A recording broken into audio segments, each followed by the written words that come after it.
আজকে আমার কাছে চিকেন পকোড়ার অর্ডার এসেছে 2 কেজি চিকেনের।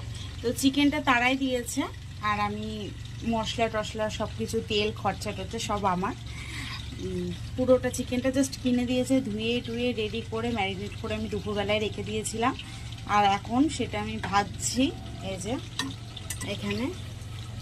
আর তার সাথে সাথে কিন্তু আমি এই যে দেখো এরকম হালকাভাবে ভেজে রাখছি। আর একটু যখন নেওয়ার টাইম হবে তখন একটু ডিপ ফ্রাই করে দেব।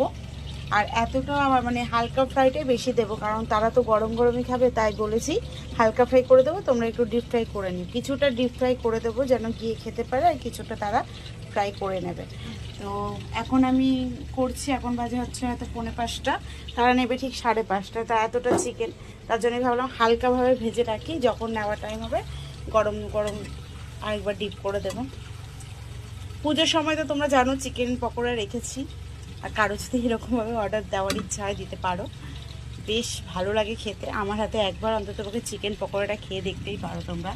আমার বান্ধবী, আমার মা সবাই ভীষণ ভালোবাসে, আর এই দিদি ভাইরও আমাকে ভরসা করে নিচ্ছে, দেখা যাক কী হয়।